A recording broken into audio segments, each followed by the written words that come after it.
We're on page 340, Parshas 12, if you'd like to follow. So here we're going to come to the big conclusion of all what's going on in the last few weeks. And it says, V'yomer Hashem Moshe Boel Paro. Hashem tells Moshe, you should go to see Paro because I have hardened his heart, right, and the heart of his servants, that they're not going to let the Jewish people out. So you're going to have to give them more plagues. Right? The intent is that it was already predestined that there's going to be 10 plagues. One of the ways we know is that Moshe had a staff, and the Medrash tells us that on the staff, right, his walking stick, it had the letters, the first letter of each word for the 10 plagues, right, which we have, right, we say it in the Haggadah, Tatzach, right, Tatzach, the whole thing. So it goes through all 10. So Moshe knew there was going to be 10 plagues, right, that it wasn't going to necessarily work, but there was a purpose for all of this. And here we have Moshe is coming back to now do another plague, right? Hashem's got another plague, and he's sending Moshe back to do it. So he says that the reason that this is happening is so that you can relate into the ears of your son and your son's sons that I made a mockery of Egypt and my signs that I placed among them, that you may know that I am Hashem. The whole purpose of this was once and for all, God is going to reveal himself to mankind, and he's going to let us know that he's here. So when people will say there is no God, we can show them in history that there was an example. When people say, well, there's a God, but he doesn't care. He doesn't care what's going on, what we do here, what we don't do. And again, we have to say that that this example shows us that Hashem does care.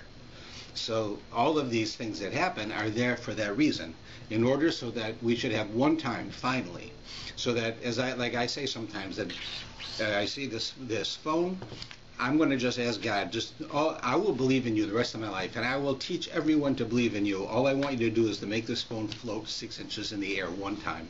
Just do it for one time. And he's not going to do it. And it's not because he can't, it's because he already did it. That's what this is. This entire concept here of what's going on is he is revealing himself to the world so that from now on the world will know that there is a God, and that the God gives us expectations and responsibilities, and he also gives us life and miracles and blessings and so forth. And this is the place where this is known, and that's why this is continuing over and over and over again for that reason. In fact, the Ramban, who was a famous commentary and Jewish philosopher, he asks a question. As we go through this entire section, we'll notice that there's a lot of mitzvahs. In fact, up until this point, there haven't been very many mitzvahs. In the whole book of Bereshit, there's just a couple. You don't eat a certain part of the animal, there's circumcision, there's be fruitful and multiply, but not much more than that. When you get here, there's more mitzvahs, right, that have to do with the going out of Egypt than the entire Torah up until this point. So why is it? Why is it every mitzvah that we do is to remember the going out of Egypt? We say, of course, Passover, remember the going out of Egypt. Wearing tzitzis, remember going out of Egypt. You say SHMOT, to remember the going out of Egypt. We were in tefillin, to remember the going out of Egypt. Over and over and over again, Zecher Yetzias Mitzrayim, remember the going out of Egypt. What's the big deal?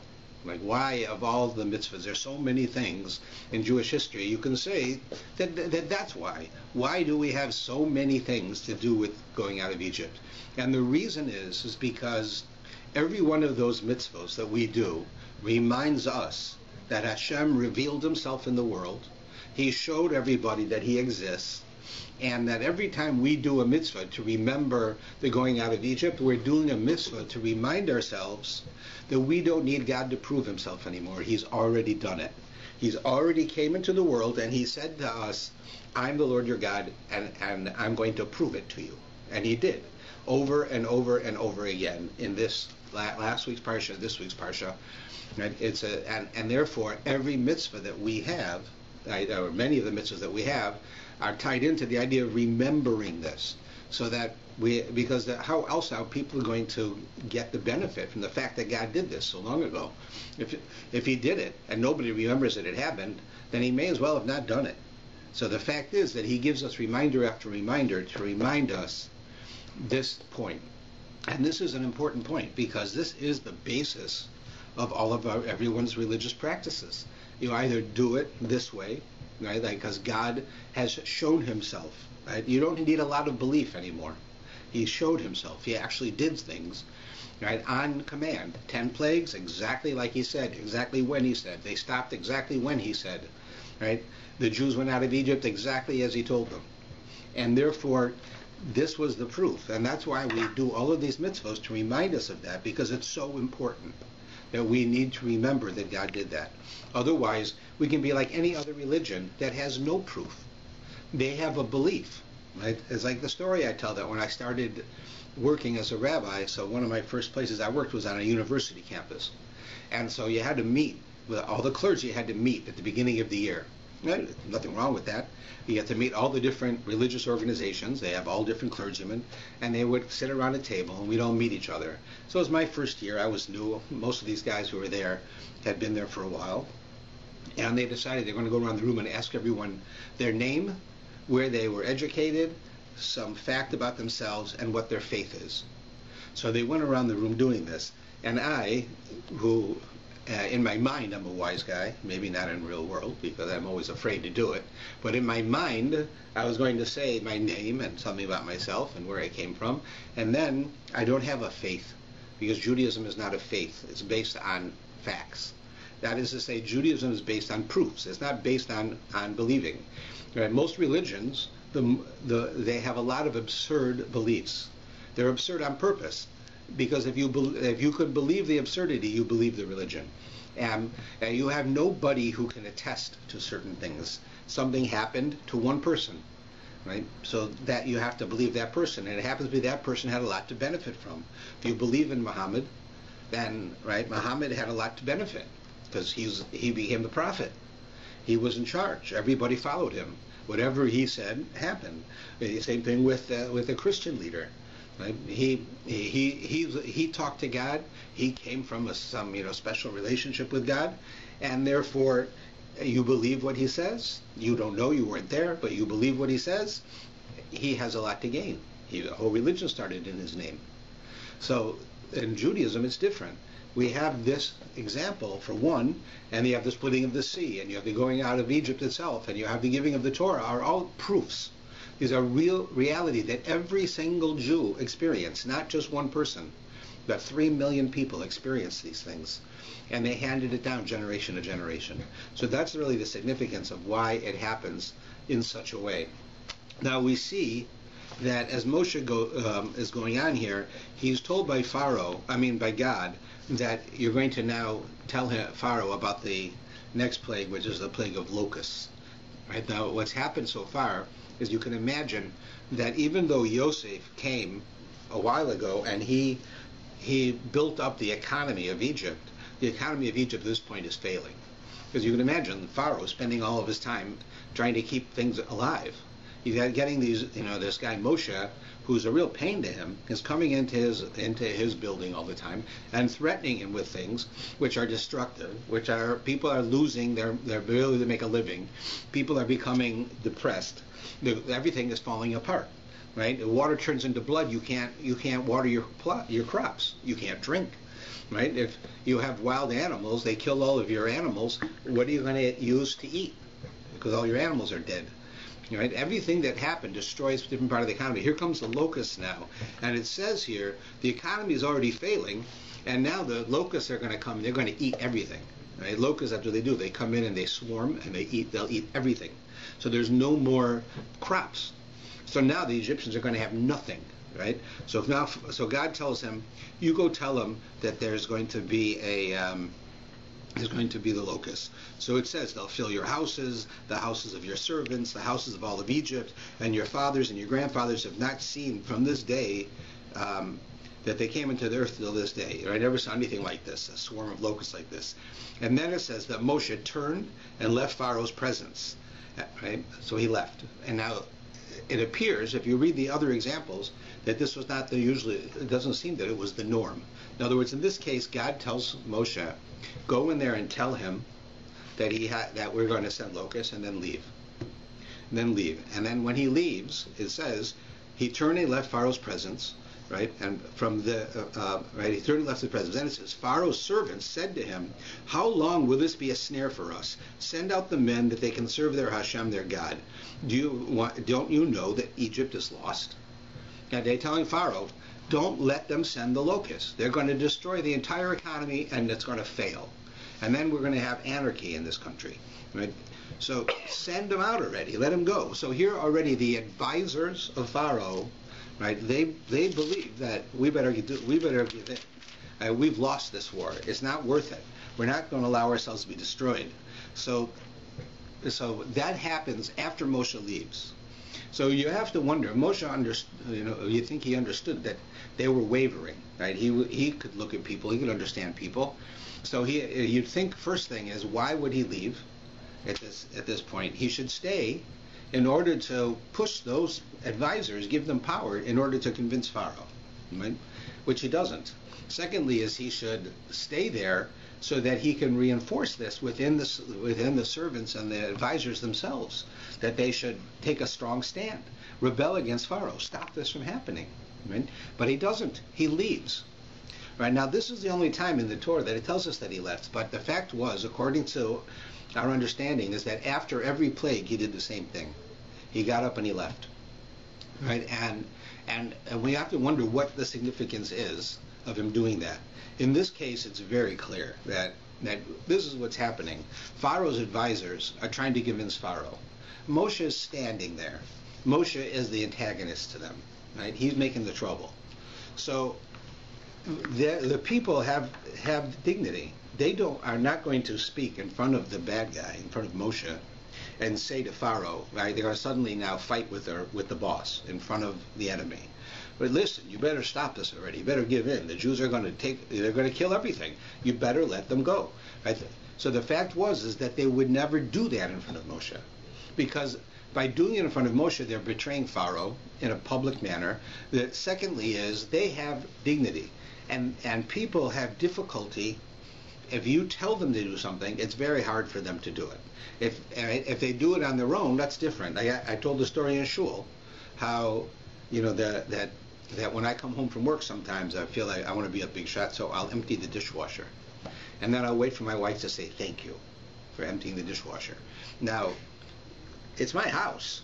It's my dishes just as much as hers. I have as much responsibility to empty the dishwasher as she does.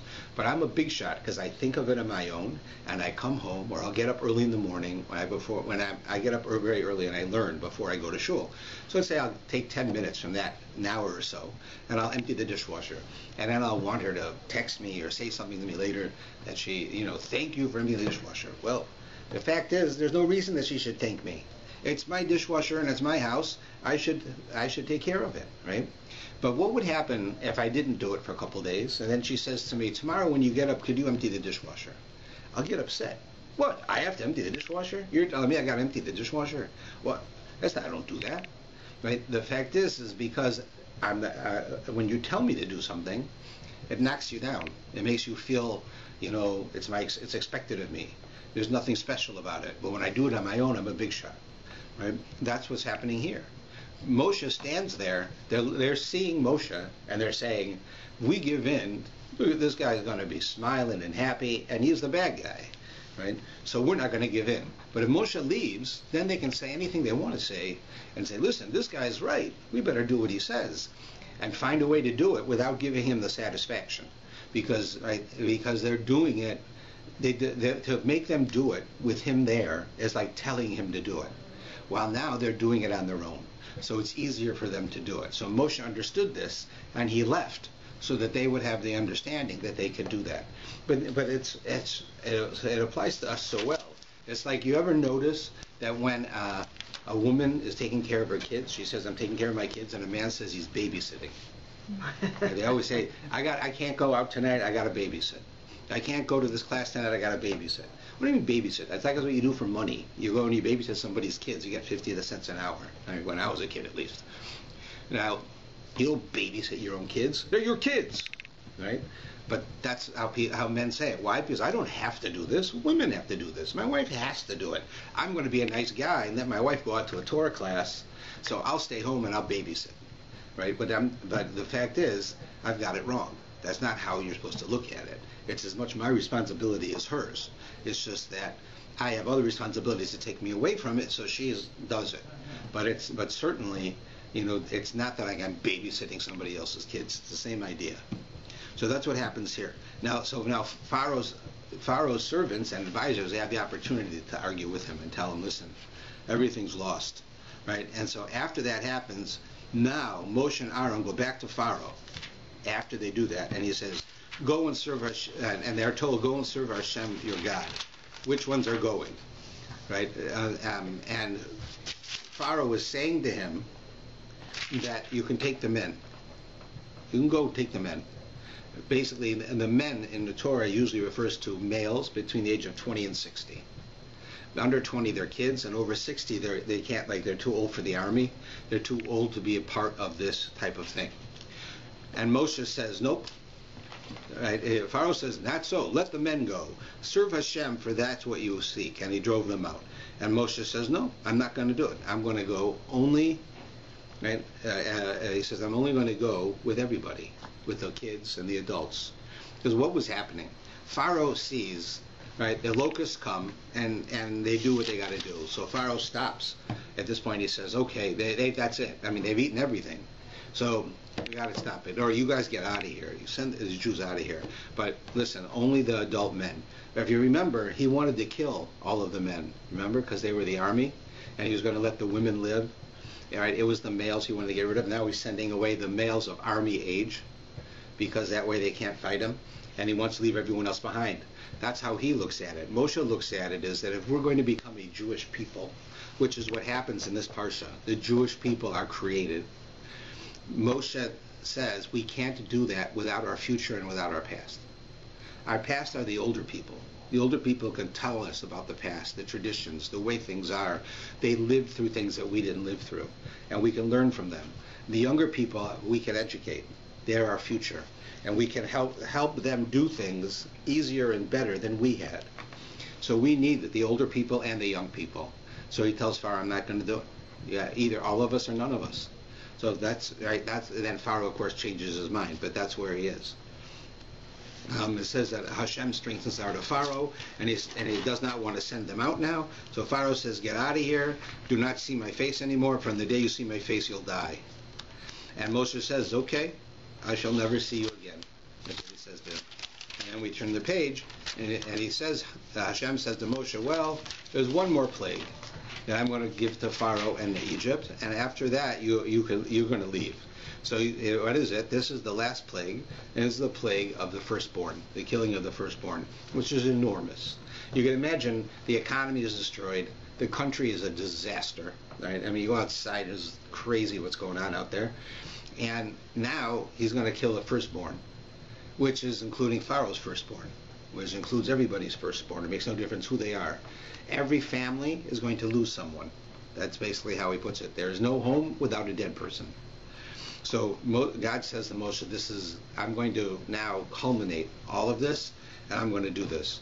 So and now there's a couple of things that happen here that we should discuss. First, we know that the firstborn are killed, and then Jews are getting up to leave. Right? They're going to go. Pharaoh says, you're going to go now. And Moshe says, no, we'll go in the morning. He's not going to listen to Pharaoh. Pharaoh's not the one who sent him out. God sent us out. So he says, I'm not leaving until the morning. Right? So it says that they get ready to leave in the morning. What did they have to do? It says that they weren't ready. They had to pack all their stuff, and they had to make matzah. Why did they make matzah? Because they didn't have time to make bread. So think about this. Do you don't think the Jews knew they were going to go?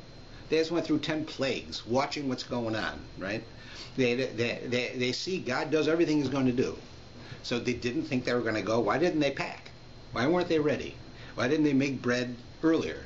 And if they don't go today, so then they'll eat the bread and they'll make more bread for the next day. Why did they do nothing and wait till the last moments so that they would pack up real quick, and then they would go and have to make matzah because they didn't have time to bake, because they had to leave so fast, right? It's like, you're going on vacation, you buy the tickets 3 months in advance, you have to be at the airport 2 hours early, and 20 minutes before you leave for the airport, you decide you're going to pack. And I said, why? He said, well, I wasn't so sure I was going to go. What do you mean? An hour before you didn't know? The night before you didn't know? 20 minutes before you figure it out? That's what happens here, right? The first plague, that's not enough. The second, the third. What point do the Jews finally know that they're going to leave? That they should be ready to go? So it tells us that after the plague of blood, the Jews were expecting to leave. They thought they were going to go. So they packed, and nothing happened. They didn't go. They had the next plague, and the next plague, and the next plague. And after each plague, it says, they were prepared to leave. They've gone through 9. Right? They said, you know what? This is crazy. Every time we're ready to go, we're standing at the airport, right? Go through security, got all our bags packed, and the plane's canceled. How many times we're going to cancel the plane when we get to the point where it's not going to even try anymore? Because you know you're going to keep canceling the plane. Every time God cancels the plans, he hardens Pharaoh's heart. God makes it that Pharaoh doesn't let us go. So what are we preparing for? So they gave up hope. They said, we're not going anywhere. God's making these plagues. We don't know why, because we're not going anywhere. So then comes the 10th plague. They're not ready. They're not ready. They said our experience, right? You know, Pharaoh's batting 900 here. Where God might have made his miracles, and they all happened as he said, but it didn't do us any good. So I'm not going to go and prepare bread and prepare food and pack up my bag and get my kids all ready and put away the porta-crib and all this stuff. I'm not going to do that. It's crazy. Every time I turn around, I got to do it again. So then it turns out that they are going. So they had to rush. And that's why the matzah, right, was made, because they didn't have time to make bread, which is an important lesson. Because the reason that matzah plays such an important role in Jewish life, right, is you think is sort of silly. Why do we eat matzah? Because the Jews didn't have time to get ready. Well, they had time to get ready. They chose not to get ready, right? You tell me I'm going to eat maror, that's logical, because the Jews were slaves. Right? I'm going to eat all the other things. I'm going to do all the other mitzvahs because those are important. But eating matzah just reminds me that the Jews did not prepare themselves when they should have. Right? They didn't do it. So why would we make a big deal out of that? And the reason is because it teaches us the lesson that things don't necessarily always happen immediately, and they don't always happen the way you want them to. You're going to have people who try to have children. It'll take them 10 years, you know, and then suddenly they have children. You're going to have people who try to make a living and they can't, and suddenly they do.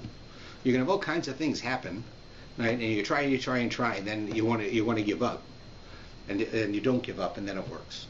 That's the message here, that the Jews are ready to go after the first, the second, the third, the fourth, the fifth, the seventh, the eighth, the ninth. Right? They're ready to go already.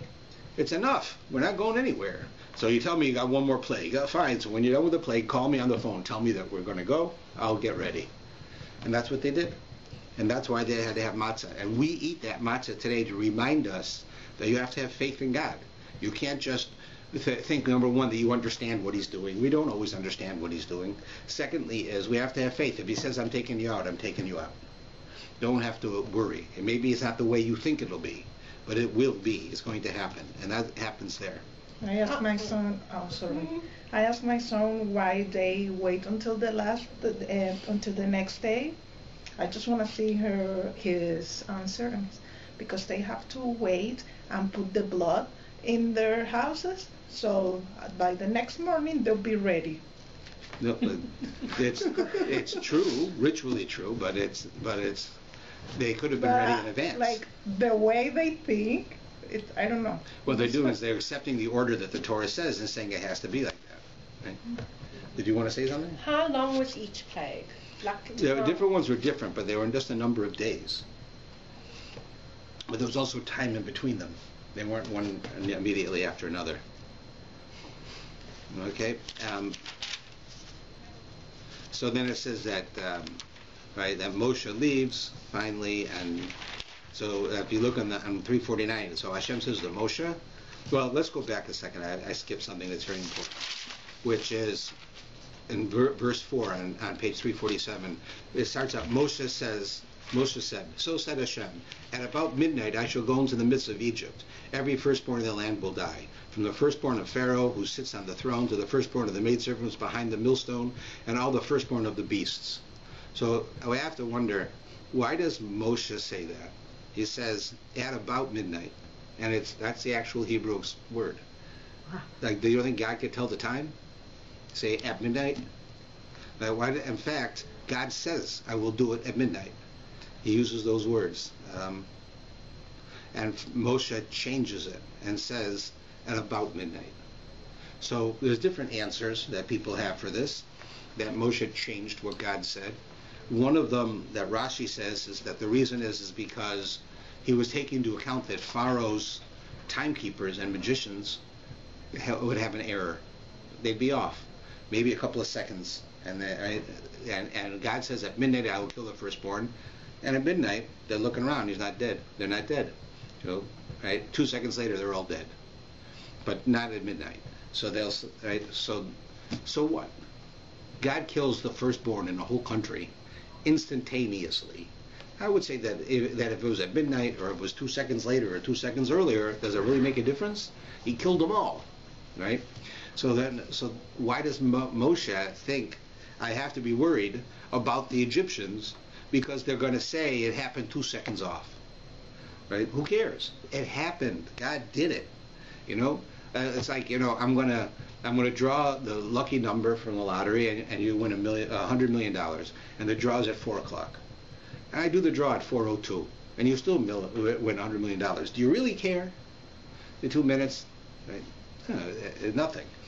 So here it makes a difference, and the reason is because people are what we call are called leets. In some cases, are letz. A letz in Hebrew is a cynic, and a cynic will go and say, you see, God said he was going to kill the firstborn at 12 o'clock. He didn't do it. 2 seconds later they died. That just happened coincidentally.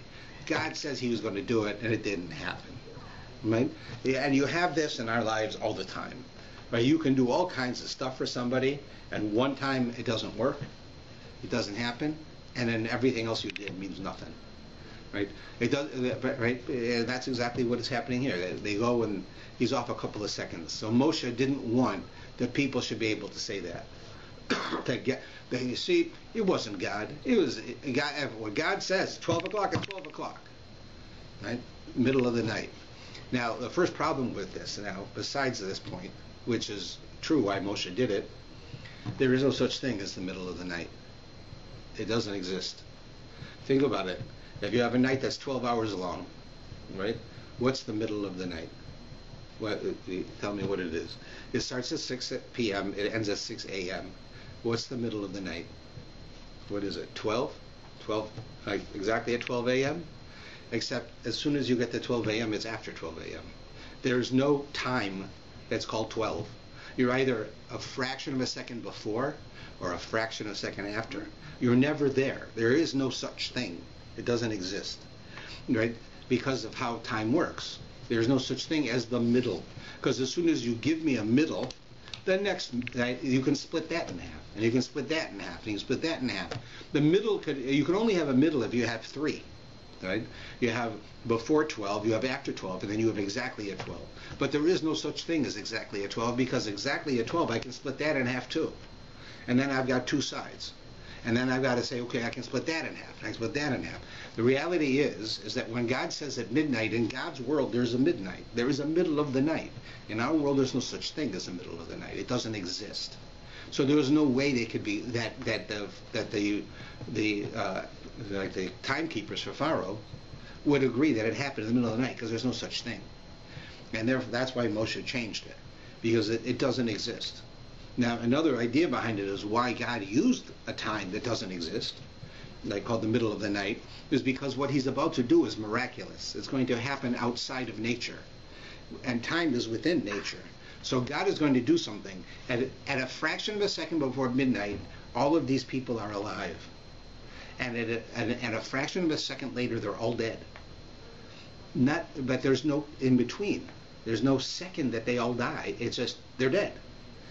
When they're alive, they're dead. But there is no exact time. And that's why Moshe changes it from what God says, who can tell you when midnight is, to about midnight, because we can't. There is no such thing like that. And it just isn't. Like if I tell you, come to my house for dinner at 6 o'clock, you can't really come at 6 o'clock. You can come in a minute that starts at 6 and go, and as long as it doesn't get to 6:01, you can say it's 6 o'clock. But it really isn't. It's 6 and a second, 6 and 2 seconds, 6 and a half a second, 6 and a quarter of a second. But it's never 6. There's no such thing. A clock doesn't work that way. It goes, boom, right? It doesn't have that point. So that's one of the reasons why we see that they don't do it. And that's one of the reasons why the idea of it happening at midnight is so heavily discussed in the Seder, because it's showing you God's miraculous ability and our inability to understand it, which is why Moshe changes it. Now, yeah. You know the story of Egypt. Isn't that dispelling the myth of randomness? Yeah, Some of course. people would say everything that happens is random. Right. To have a God who's involved in the world means that there is no randomness. Right. And yet, they say there's no control, you have no control over anything. Yeah, because people don't study it. That it's not true. Exactly. Yeah. The problem is that people will say, they'll say, you ask them when the Torah happened, millions of years ago. Right? And it's not that long ago. And we can prove these things, and people just don't think about it. So that's why they say that everything's random, and the Torah shows us that it's not. I didn't know the connection before, but that word "about" has made it into modern legal. If you're writing an affidavit and you want to say something happened at a time or on a date, but you're not exactly sure, so what you write is it happened on or about. Yeah. Yeah. So it's right through the centuries. So, so now he goes and the firstborns are dead, and it says that there was a great outcry in the land of Egypt, such as there has never been, and such as there never be again. But against the children of Israel no dog will wet its tongue. Right? So you shall know that Hashem have done this. Then all the servants of yours will come down to me and bow down to me. Leave, you and the entire people that follows you. After that I will leave. And he let Pharaoh's presence in a burning anger. Right? So here he says that Pharaoh won't listen to you, and he did all of the things. Right?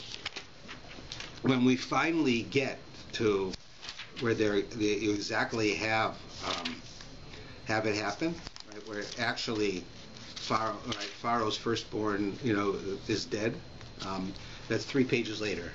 Right? What we just had is Moshe telling him this is going to happen. On 357, verse 29, it was at midnight that Hashem smote every firstborn in the land of Egypt, from the firstborn of Pharaoh sitting on the throne to the firstborn of the captive who was in the dungeon, and every firstborn animal. Now here's where it becomes interesting. Pharaoh rose up at midnight, he and all his servants, and all of Egypt, and there was a great outcry in Egypt, for there was not a house where there was no corpse. Right? What does that mean that he rose up at midnight? Look at it this way. If I come to you and I tell you, you either do what I want, or I'm going to do the following things to you. First, I'm going to turn all your water to blood. And you can say, oh, you're nuts. Yeah, I'm not listening to you, and I do it. Okay, now I'm going to take frogs. You're going to have frogs show up everywhere, and it's just going to happen immediately. Yeah, sure. You were lucky with the first one. Try this. Go ahead, and I do it. And then I tell it on wild beasts and pestilence and all kinds of things. And I'm right, 100%. It starts when I say it, ends when I say. I'm always right. I've done it 9 times. I'm banning 1,000. 9 out of 9 times. Right? Exactly what I said. Now I come to you with one that scares you. I'm going to kill your kids. The firstborn. Not only that, Pharaoh was a firstborn. Right? And that's why he's excluded, because he has to see this happen. But Pharaoh has a firstborn. He's going to lose the next one in line to be the king. Right? The next Pharaoh. I'm going to kill your kids, God says, and I'm going to kill everybody else's kids, and it's your fault. You're going to deal with it. So, think about it. If God says 9 times that he's going to do something and he does it, comes the 10th one and it's scary, what would you do? Well, I'll tell you what Pharaoh did. He put on his pajamas and went to bed. That's what it says. Right? Rashi explains it, but there's a famous song, the kids all sing it. Right? Pharaoh woke up in the middle of the night, Pharaoh in his pajamas. Right? It's a famous kids song from school. Pharaoh went and put his pajamas on the night before, and he went to sleep. But how could he do that? Yeah. So the answer is that Pharaoh was the real deal. He was an atheist, at least about God. He did not believe in God. He didn't believe in our God. He believed he was God. He didn't believe in it. And he really didn't believe in it. It wasn't a put on. When most people come to me and say, I'm an atheist, I'm an agnostic, half of them don't know what the words mean. And when they do know what the words mean, most of the time it's not really true. It's because they've never studied it. Pharaoh was the real deal. He did not believe in God. And it made no difference that he did that they turned the water into blood, and he did this and he did this and he did this, and that he's destroying the whole country. Pharaoh says, I ain't gonna fall for this. So you say you're gonna kill my kids? No, you won't. I'm going to sleep. And he did. He went to sleep, and he got woken up in the middle of the night by this screaming, where everybody died, where all this death. The mothers went into the rooms and found their kids dead. Right? So here you see really who Pharaoh was, how far away he was from understanding. Right? He wouldn't let himself understand what was going on. He would not believe in God, and therefore in the end, he just goes to sleep. He doesn't care. Right? That's what happens there. But if we go back to where we were, what happens in between these two things? In between God Moshe warning Pharaoh, and actually it happening. So we look here at 349. We start on 349, and it goes really all the way until 357. And we have the whole story of the going out, of preparing for the going out of Egypt. And here is actually where the Jewish nation is created. Up until this point, you had a tribe. You had a family. You had the children of Jacob, right? They weren't necessarily a people. They were a bunch of people, but they weren't a people. They weren't like, you have the people, the Jewish people, you have the Chinese people, right? And you got a bunch of guys who live down the street. They're not a people. They're just a bunch of guys who live down the street. The Jewish people became a people right here, and we have the first mitzvah that God gives to the Jews. On 349, Hashem says to Moshe and Aaron in the land of Egypt, this month shall be for you the beginning of the months. It shall be for you the first of the months of the year. Right? And then you should tell everybody, and he goes on about the various sacrifices and taking the animal into the animal and tying it up, right? The whole Passover thing. We'll get to that. But the first thing is, it seems a little anticlimactic. Here you have this amazing story going on, right? And God says, right, he's about to do the final plague and kill all these people and take the Jews out and show that he's right, and the whole world will now know that God's right. Before he does so, he tells the Jews, you're my special people. You are now a nation, and you have a mitzvah. What is the mitzvah? You should keep a calendar. Right? It's like my advisors tell me I should keep a calendar so I don't miss appointments. Like that's what God tells them, to keep a calendar. Tell me I should keep Shabbos. Tell me something big. Right? You tell me I should keep a calendar? Like, what's the deal? Keep a calendar. It sounds like, what is God saying here? It doesn't seem to be, he seems like he blew it. He had so much opportunity, and he tells them that you should keep a lunar calendar, you should follow the moon, and when the new moon comes, you have a new month, right? So the fact is, this is actually a very important mitzvah. And the mitzvah is really, it's teaching us the idea of rejuvenation. Right? Where are the Jews now? The Jews are in Egypt. They're not free. They think like slaves. They act like slaves. They don't keep Judaism like we understand it. They are destroyed. They were so destroyed, right, intellectually and emotionally, that they didn't even really believe God was taking them out at this point, right? Because, like I said, why they weren't ready. So God is saying to them, you should have a calendar and it should follow the moon. Why the moon? Why does he make it follow the sun like the rest of the world follows the sun, right? The calendar, January, February, March, April, that's the sun. It works on the sun. 365 days a year, there's 365, right, sunrises in a year. That's how many days we got, right? You count it up and it works, right? We use the moon. And the difference is because the moon changes. The moon disappears, and the moon reappears, and the moon gets bigger, and the moon gets smaller, and no matter how small it gets, it seems like it disappeared, it always comes back, and it always gets big again. And this is the message Hashem wanted the Jewish people to know as they're leaving Egypt. This is the foundation of Judaism. From this day on, he's saying, today, you are in the lowest of the low. You're slaves. You've been slaves for hundreds of years. You have no hope, no future. So many things are a problem. He says, but there'll be a better tomorrow. Things are going to get better. The word in Hebrew for month is chodesh. The root word is chadash, which means new, because the new moon is the month, right? But it tells us that we can rejuvenate. We have the ability to go from the smallest, like we disappeared. The moon didn't really disappear, right? We just don't see it. But it's like we disappear, and then we can rejuvenate and get bigger and more powerful and closer to God till we're like a full moon. And then it can happen again that we start to slip and we don't do so well. But we'll always have the power to change. Most of the world says that human beings do not have the power to change. A thief is always a thief. All right, a leopard can't change the spots, can't teach an old dog new tricks. These are all expressions that you can't change. You put a person in jail, right? The idea of putting a person in jail is to reform them, right? So that they should change. What about if they, what's the idea there? Most people don't believe that they can change. They put people in jail in order to punish them, not to get them to change. They tell them, how are you going to change? Because the next time you want to steal, you know you're going to get caught, you're going to go to jail again. Not because we've made you a better person. You can't become a better person. You're just afraid of getting caught now because you see what happens. Right? That's not changing, because the world doesn't believe that people can change. We know people can change. We know that if you work on yourself, you can change. If somebody comes to me and says, I get angry. It's just how it is. You have to, I don't mean anything by it. You can live with me and spend time with me. I just get angry. Just don't worry about it. It'll pass. And that's not true. A person who gets angry easily, like overly angry, they can learn to not.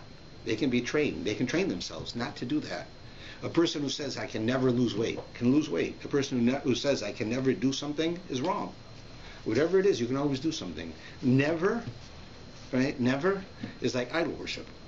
To say something can't happen is just not accurate. It's not possible. That's why God gives us the mitzvah now, when we're at the lowest point, and He says, remember, in 15 days the moon will be full. You're going out of Egypt then, on the 15th day. Right? If throughout history, you're going to go from small to great. And we're going to go from great to make it small again. But you'll be great again. On an individual basis, each one of us, and on a national basis, the Jewish people. That's why He puts it there, to teach us that message. And then He starts talking about getting ready to leave Egypt, doing the Passover sacrifice, tying the animal to the front of the door, right? That whole idea about not eating chametz, eating only matzah. Right? So taking the animal, dipping it into the blood, all of these ideas are right here in the next few pages. And then we get to the death of the firstborn that I said, that's on 357. We get to 358. Right? Now, Pharaoh says, you know what, I'm sick of you guys. Get out of here. Go. And this time God does not harden His heart. God does not stop him from doing it. Get out of here. And what does Moshe tell him? We're not going anywhere. It says, let me see if I can find where he actually does it.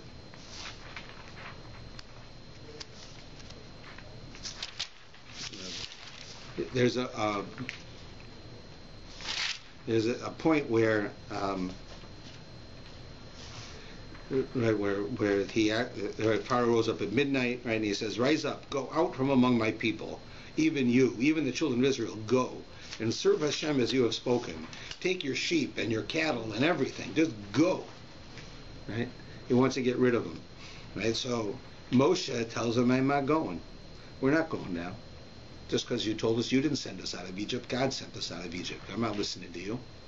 So he tells the Jewish people, "We're going to go. We're going to go in the morning. We're not going now." Right? So that's what he does. He tells them to get ready, and they should go. And that's why it says that and they left. That they weren't ready to go, and then they finally went and they prepared and they left. Now, there's two interesting pieces. We have reference to two animals in this section. One place it tells us about a dog. It says, and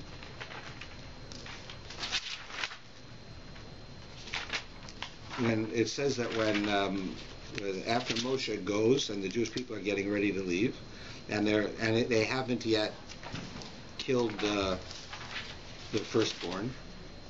So he has this line in here. Where is it? It's on 347, number 7. Okay, 340, I was just almost there. Yeah. So 347, but against the children of Israel no dog will wet his tongue, against neither man nor beast, so that you shall know that Hashem will have differentiated between Egypt and Israel. Right? In other words, Moshe is telling Pharaoh from God that we're going to kill the firstborn. Not a single firstborn animal or human that is Jewish from the Jews is going to be killed. Right? And then it says that when it would happen, dogs won't even bark to wake you up. To Pharaoh, they won't even bark. They're going to keep quiet. So it says in the Torah, and we have a place where because the dogs didn't bark, it says that it tells us later in the Torah that when you have treif meat that you can't eat because it's treif, you should give it to the dogs. It doesn't say throw it away. It doesn't say you should give it away. It says you give it to the dogs. Why? Because the dogs, they went against their nature, which is to bark when something's happening, and they didn't do it. And because of that, it was good for the Jews that we have to repay him. And God repays his debts. He owes the dog a debt. That's why it happens. Is it literally the case? We have to understand this is a lesson for us, that you have to have gratitude, right? But then if you look now, back at 361, we have another animal. Here it says, Hashem says to Moshe, sanctify me every firstborn, the firstborn of every womb. Right? So here's every woman who gives birth, the child has a certain sanctity. Then of man and beast, it says, right? From man and beast. And it goes on to explain about the donkey. In fact, you'll see it's on the bottom of 363. It shall come to pass when Hashem will bring you to the land of Canaan, as he swore, and he'll give it to you. Then you shall set apart every first issue of the womb to Hashem, and every first issue that is dropped by livestock that belong to you, the males are Hashem's. Every first issue donkey you shall redeem with a lamb or kid. If you do not redeem it, you shall axe the back of its neck. And you shall redeem every human firstborn among your sons. So we have this idea of redeeming. What we call it. Right, you have it. We do it for our firstborn sons. Right, we have this ritual we do. You have a bris, and then there's something else. Pidyon haben. Pidyon haben is redeeming the firstborn, because really the firstborn son is supposed to be dedicated to God, which means he works in the temple, and he's not going to, of course. Right, so therefore you have to redeem him from the Kohen. You have to buy him back, and that's the ritual that we do. Now, with a donkey, you can redeem the donkey, firstborn donkey, with a lamb, and, right, by doing the same type of thing with a lamb. And then, but if you don't do it, then you have to kill the donkey, because it can't be used. You can't use the donkey. It's holy. So either you have to do the ritual, or it just has to be killed, because it's something that can't be used. So why? Right. What happens here is the Torah tells us that the reason that the donkeys are singled out is because when the Jews were leaving Egypt, they packed up their donkeys with all of the gold and silver that they got, because God told the Jews, you're going to leave Egypt wealthy, and they went and they got the Egyptians to give them their gold and silver, and each Jew packed them up on the back of a donkey, and the donkey carried it out as they left. So the Jews left as slaves, from being slaves, with all of the money, basically, that they would have gotten had they been paid, right, to be slaves, to do the work. So they left with all this money. So the Torah is telling us that because the donkeys carried all this weight for the Jews, later on God repays the debt by making them holy. The firstborn is holy, right? That is a special thing. So why is it then, if the dog did something special, he gets the treif meat? The donkey does something special, he's holy. Why don't you make the dog holy? Why don't you say that I have to give grain to the donkey because of what he did? Why is the reward different? One is a physical reward, one's a spiritual reward. Right? I can understand a dog would like that you give him meat. Right? A donkey doesn't care that he's sanctified or not sanctified. He's a donkey. Right? What does he know about God? So why is that? Why is there different? And the difference is the donkey went against his nature. I mean, the dog went against its nature and didn't bark, right? And because of that, God pays his debts. But what did the donkey do? The donkey help the Jews by schlepping for them. And when you schlep for another Jew, right, it says that's how you get holy. In other words, my spirituality, the way I get spiritual, is by helping you physically. Right? Your physical life is my spiritual life. You need food, I give you food. That's a spiritual thing for me, to give you food. You need money, I give you charity. It's a spiritual thing for me to give you. But for you, it's food. It's money, right? If you need help to cross the street, I help you cross the street. I get a mitzvah. You get across the street, right? So your physical needs are my spiritual needs. Your spiritual needs are my physical needs, right? That's why, because when a Jew helps another Jew, right, then what that means is that I get a spiritual reward for that. So the donkey is teaching us this lesson. The donkey carried all of the gold and silver for the Jews. He schlepped for the Jews. He did physical work for the Jews. And what's his reward? He gets holy. And it tells us the same thing. Because you and I do kind things for other people, that's what makes us holy. And that's one of the reasons we understand that Jews are kind to a fault. We know this comes from Abraham, but we're kind to a fault. We're so kind that we'll actually hurt ourselves to be kind. We'll actually do things, like you can imagine that, you're being chased, right? And yet you help somebody while you're being chased, right? Because you're so kind, we can't help ourselves, right? It's just how we are. That we have occasions where we do that. And I'll give you an example right in the PARSHA. You have the plague of darkness, right? What was so bad about the plague of darkness?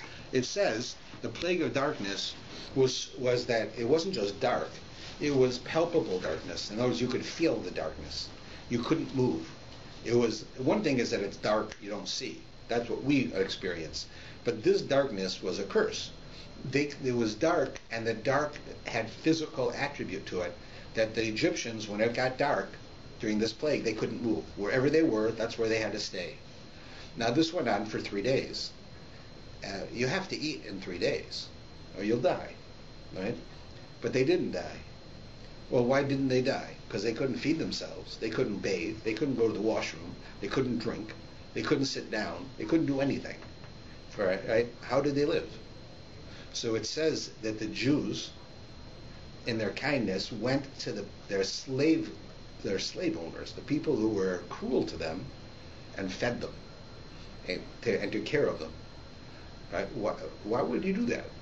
These people are trying to hurt you, and you're helping them, because Jews are kind to a fault.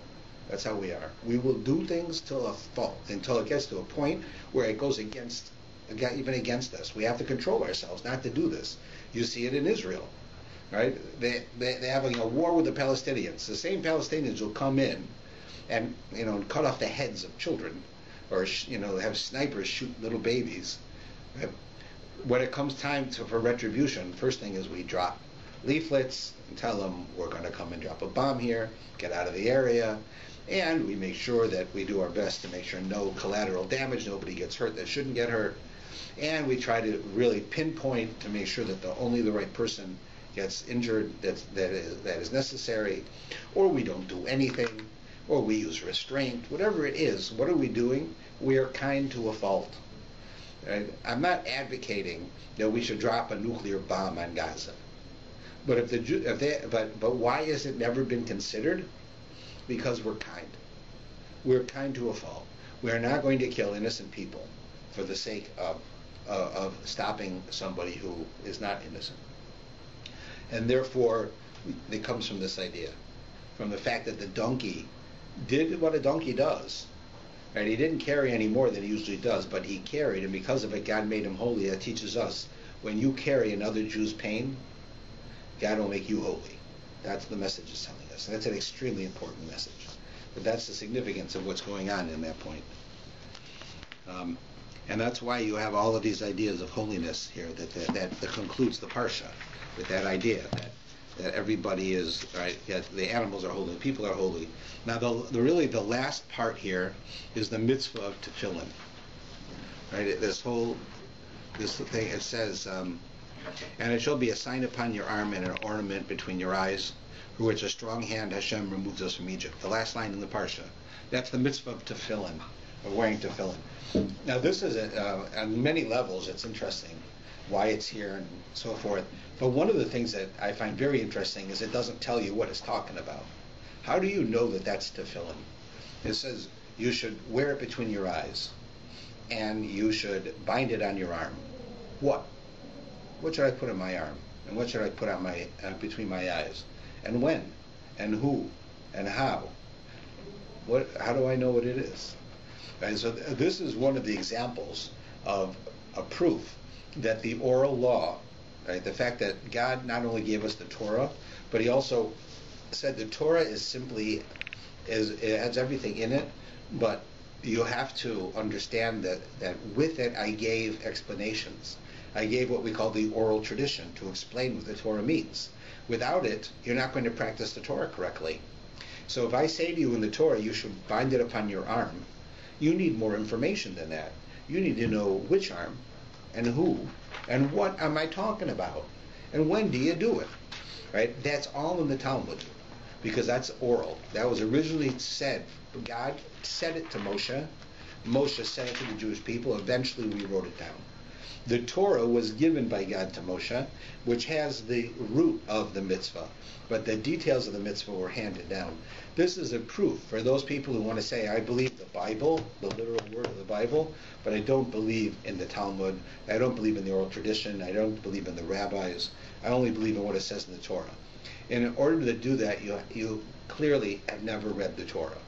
Because if you read the Torah, you can't say you follow the Torah, because there are many areas where it doesn't make sense. Like this.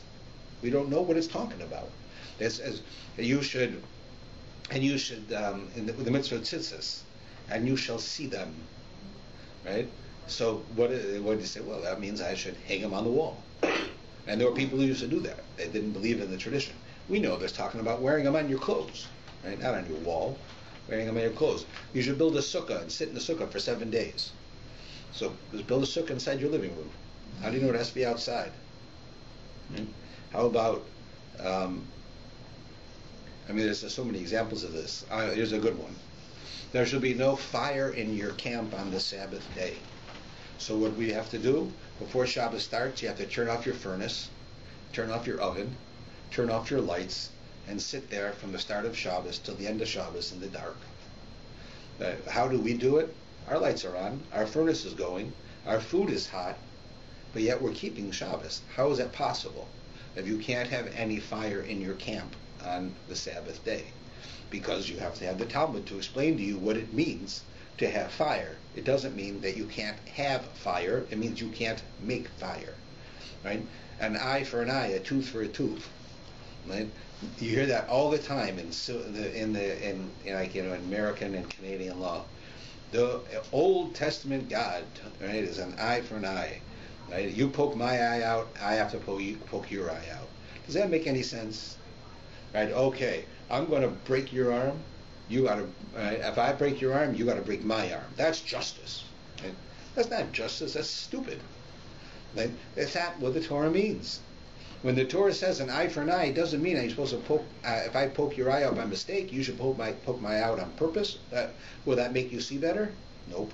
Will it make you feel better? No. Right? Do you want to do it? I couldn't do it. Right? If a guy by mistake hurt me, I can't go over and do it on purpose. So the Talmud tells us an eye for an eye means the worth of an eye for an eye. If you poke out someone's eye on purpose, like you're vicious and you do something like that, you injure them, you have to pay for his loss. You have to pay them for that. You can't just say, I'm sorry. You have to do something. But you can't, what are you going to do? You can't replace the eye. You're not God. And if you take out your own eye, it's not going to help. So you have to pay him. That's what an eye for an eye means. But if you don't have the Talmud, you don't know that. Right? It is not that the Talmud tells you the opposite. It tells you how do you understand it. So here it says you should wear it as a sign between your eyes. Okay, it's very nice. We don't wear tefillin between our eyes. We wear them on top of our head. And we don't know what it is. A sign. What kind of a sign? What am I wearing? So that's why it's telling us this. It's teaching us a proof that the oral law, the oral tradition, or what we call today the Talmud, which is the oral tradition written down, is a necessity, and it must be true. That in order for us to follow the Torah, we have to have the oral law.